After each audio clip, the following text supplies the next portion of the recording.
جیسا کہ آپ کے علم میں ہے کہ آج پی ایم ایل این کی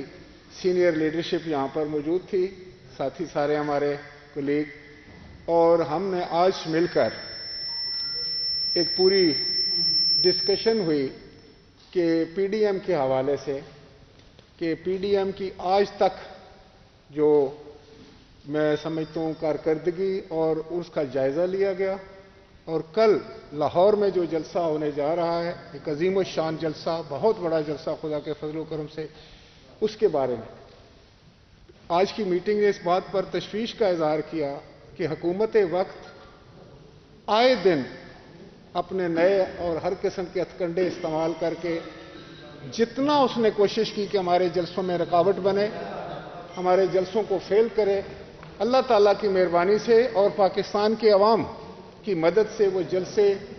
بہت کامیاب ہو رہے ہیں۔ آپ کے علم میں کل کا جلسہ بھی بہت کامیاب ہوگا،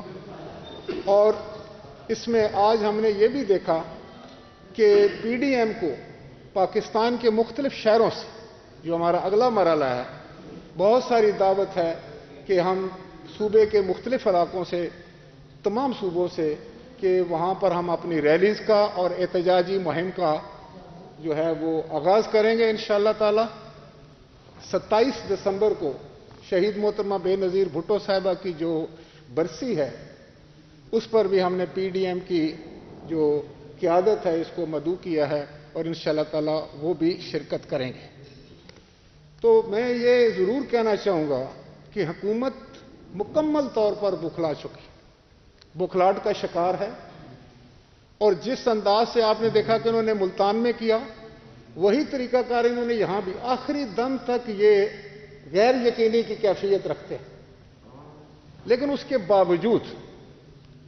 میں چاہوں گا کہ پی ڈی ایم کے کارکنوں نے اور جلسے کے منتظمین نے جس ہمت، دلیری اور جرت کے ساتھ جو ہے وہ وہاں ارینجمنٹ کیے ہیں، انشاءاللہ تعالی یہ ایک تاریخی اور مثالی جلسہ ہوگا، اور یہ ایک پیغام ہوگا موجودہ حکومت کا کہ پاکستان کے عوام ان کو مزید برداشت کرنے کے لیے تیار نہیں۔ جس طریقے سے عوام کو مہنگائی کی چکی میں، بے روزگاری کی چکی میں، اور کوئی ارینجمنٹ نہیں کسی قسم کا بھی، اور الزامات یہ لگاتے ہیں کہ اپوزیشن جو ہے وہ کووڈ کے دنوں میں، کورونا کے دنوں میں جلسے کر رہی ہے، خود ان کا حال یہ ہے کہ انہوں نے کوئی کسی قسم کے ارینجمنٹ نہیں کی، اور نہ انہوں نے کوئی بندوبست کیا ہوا ہے، اور جہاں جہاں ہم جلسے کر رہے ہیں، آج بھی ہم نے اپنے جلسے کے منتظمین نے ایک باشگاف انداز میں بھرپور طریقے سے یہ مہم چلائی ہے کہ ہم یہ جو کورونا کا نظام ہے اس کو سامنے رکھتے ہوئے، اس بیماری کو سامنے رکھتے ہوئے، کورونا کے پروٹوکول کو، کووڈ کے پروٹوکول کو، جس طرح کے ماسک ہے یہ پہنیں گے، اور ہم نے وقفے کے ساتھ وہاں پر سوشل ڈسٹینسنگ کا بھی خیال رکھا ہے، اور ہر لحاظ سے تاکہ ایک اچھے طریقے سے یہ جلسہ ہو، جو کہ انشاءاللہ تعالی ہوگا۔ احسن اقبال صاحب۔ بسم اللہ الرحمن الرحیم۔ آج پاکستان مسلم لیگ نون کا ڈیلیگیشن بلاول ہاؤس آیا، اور ہماری پاکستان پیپلز پارٹی کی سینئر قیادت کے ساتھ پی ڈی ایم کے طے کردہ پروگرام کے مطابق احتجاجی تحریک کو آگے بڑھانے کے لاہے عمل پر تبادلہ خیال ہوا، اور ہم نے کل کے جلسے کے حوالے سے جو ہماری تیاریاں ہیں انہیں حتمی شکل دی ہے۔ میں اس موقع سے فائدہ اٹھا کے یہ بات کہنا چاہتا ہوں کہ آج چند حکومتی وزراء میڈیا پر آ کر پی ڈی ایم کی تحریک پر تنقید کے تیر چلا رہے تھے۔ پی ڈی ایم کی تحریک پر وہ مزاحیہ انداز میں تبصرے کر رہے تھے۔ مجھے افسوس سے کہنا پڑتا ہے کہ یہ وہ وزیر صاحب تھے کہ جن کے خلاف پاکستان کے کلیدی مفاد کو نقصان پہنچانے کے لیے یا پاکستان کے مفاد سے اور اپنے منصب سے غداری کرنے کا مقدمہ چلنا چاہیے۔ وزیر ہوا بازی نے وزیر اعظم کے ایما پر پاکستان کی ہوا بازی کی صنعت کو جو نقصان پہنچایا ہے، پی آئی اے کا جو کباڑہ کیا ہے، پاکستان سے اڑنے والی تمام پروازوں کے لیے یورپ پہ پابندی لگوائی ہے، پاکستان کی سول ایوییشن اتھارٹی کی پائلٹس کے لیے فلائنگ لائسنس دینے کی اجازت کو ختم کروایا ہے. ایسے شخص کو تو فی الفور اور ایسے وزیر اعظم کو فی الفور اپنے عہدوں سے مستعفی ہو جانا چاہیے تھا. جائے کہ وہ پی ڈی ایم کے اوپر کوئی تبصرہ کریں. یہ حکومت پاکستان کی ناکام ترین اور نالائق ترین اور کرپٹ ترین حکومت ہے. اس کی کرپشن کی داستانیں روزانہ میڈیا پر آ رہی ہیں. ایل این جی کے اوپر 122 ارب روپے کا نقصان یہ حکومت کر چکی ہے، اس لیے کہ اپنے لوگوں کے فرنس آئل کے پلانٹ یہ چلانا چاہتے تھے، یہ فرنس آئل امپورٹ کرنا چاہتے تھے، تو انہوں نے سستی ایل این جی امپورٹ نہیں کی. نہ صرف اسے امپورٹ نہیں کیا وقت پہ، بلکہ اربوں روپے کے نقصان سے بہت مہنگے نرخوں پہ امپورٹ کر کے ملک کو نقصان پہنچایا. میں امید کرتا ہوں کہ یہ جو پاکستان کا نقصان ہو رہا ہے، ہماری عدلیہ جو ہماری حکومتوں کے دوران اس سے بہت چھوٹے معاملات کا نوٹس لیتی تھی، یہ پاکستان کے کلیدی مفادات جن کا نقصان اس حکومت، اس وزیر اعظم اور کابینہ کے ہاتھوں ہوا ہے، اس کا نوٹس لے کے رسپانسبلٹی فکس کرے گی. یہ ہماری استدا ہے. پاکستان کی ایئر لائن کو، پاکستان کی ایوییشن انڈسٹری کو 100 ارب روپے سے زیادہ نقصان پہنچانے کے ذمہ دار عمران خان اور وزیر ہوابازی ہیں. پاکستان کو ایل این جی کی امپورٹ وقت پہ نہ کر کے 122 ارب روپے کا نقصان اس حکومت کے وزیر اعظم اور وزیر توانائی نے پہنچایا ہے. اس حکومت نے 400 ارب روپے سے زیادہ چینی اور آٹے کے اوپر ڈاکہ ڈالا ہے لوگوں کی جیب پر، اور وہ منافع اپنے مافیاز کو کھلایا ہے. دنیا میں اتنی لاپرواہی، اتنی کرپشن اور اتنی نااہلی کی مثال نہیں ملتی. عمران خان نااہل، ناکام اور کرپٹ حکمران کا ورلڈ کپ جیت چکے ہیں. اس بوجھ کو ہم برداشت نہیں کر سکتے. پاکستان بچانے کے لیے تمام پاکستان کی محب وطن اور جمہوری جماعتوں نے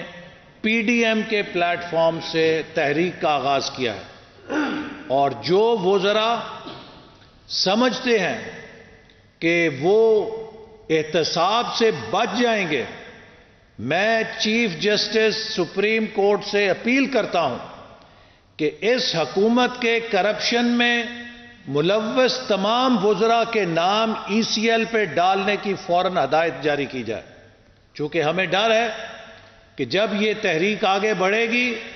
تو حکومت کے کرپٹ وزراء ملک سے بھاگیں گے. حکومت کے کرپٹ معاون خصوصی جنہوں نے اربوں روپے کی کرپشن کی ہے وہ ملک سے فرار حاصل کریں گے. آج پاکستان کی ایئر لائن کو بند کر کے برطانیہ کی ایئر لائن کو پی آئی اے کے روٹس دے کے یہاں پہ فتح کے شادیانے بجائے جا رہے ہیں. تو یہ کس کے ایجنڈے پہ کام کر رہے ہیں؟ جو غیر ملکی شہریت کے لوگ ہیں وہ کس کے ایجنڈے پہ کام کر رہے ہیں؟ غیر ملکی ایئر لائنوں کو ہماری اپنی قومی ایئر لائن کے لینڈنگ رائٹس دے کے سرنڈر کر کے اپنی ایئر لائن یورپ کے لیے بند کر دی، اور یورپ کی ایئر لائنوں کو پاکستان میں رائٹس دے کے اور انہیں لا کر یہ آج ان کی شہریت کا حق ادا کر رہے ہیں. اسی لیے اپوزیشن سمجھتی ہے کہ یہ حکومت پاکستان کی معیشت کے لیے، پاکستان کی خود مختاری کے لیے، پاکستان کی سیکیورٹی کے لیے، پاکستان کی سلامتی کے لیے خطرہ بن چکی ہے، اور ہماری جد و جہد انشاءاللہ تعالی ان کو گھر بھیج کے ملک کے اندر آزاد منصفانہ انتخابات کے ذریعے حقیقی جمہوری حکومت کے قیام میں انشاءاللہ تعالی کامیاب ہوگی۔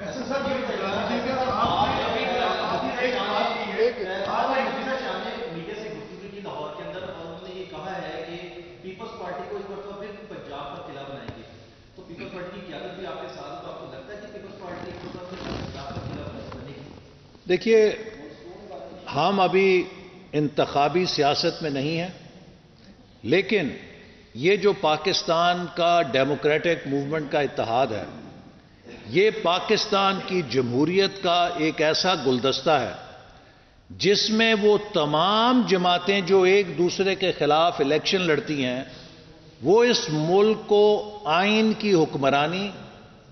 حقیقی جمہوریت، پارلیمنٹ کی بالادستی، میڈیا کی آزادی،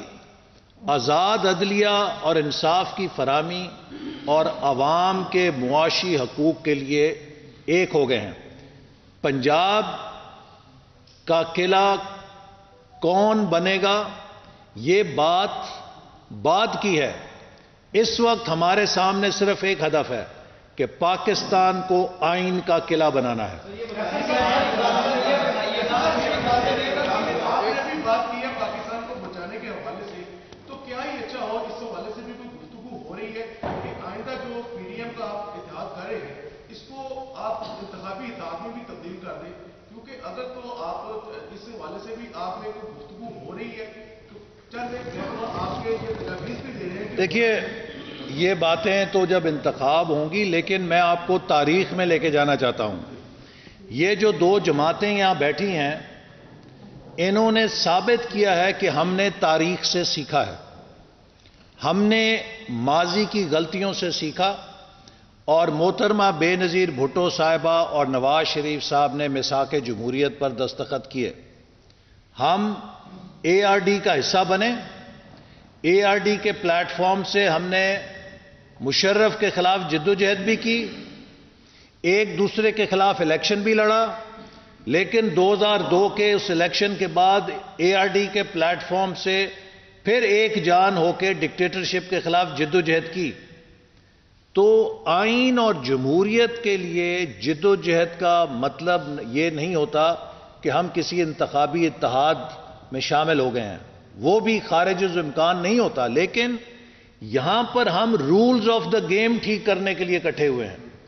کہ پاکستان کو آئین کے مطابق چلایا جائے، پاکستان میں 22 کروڑ عوام کی منشا اور مرضی سے فیصلے کیے جائیں، پاکستان کی معیشت کو پیروں پہ کھڑا کیا جائے جسے عمران خان نے تباہ کر دیا ہے۔ آج آپ دیکھیے، کبھی لوگوں نے خواب میں نہیں سوچا تھا کہ 200 روپے درجن انڈے ملیں گے اس ملک کے اندر، کبھی لوگوں نے یہ نہیں سوچا تھا 115 روپے 120 روپے چینی وہ خریدیں گے اپنی زندگی میں، کبھی یہ نہیں سوچا تھا کہ 80 روپے کلو آٹا ملے گا اس ملک میں جہاں وہ گندم پیدا کرتا ہے، اور وہ گندم بھی ہمیں خود کفالت ختم ہو جائے گی اور باہر سے امپورٹ کرنی پڑے گی، چینی امپورٹ کر رہے ہیں، کپاس امپورٹ کر رہے ہیں۔ تو ہر شعبے میں اس حکومت نے ملک کو ڈبو دیا ہے، اور مجھے ہنسی آتی ہے کہ جب ان کی ناکامی کی بات کرو، او جی این آر او نہیں دیں گے۔ تم سے این آر او مانگتا کون ہے؟ تم این آر او دے کیسے سکتے ہو؟ نہ تمہارے پاس کوئی اختیار ہے، نہ تم سے کوئی مانگتا ہے۔ ان سے اب صرف ان کا استعفیٰ لیا جائے گا۔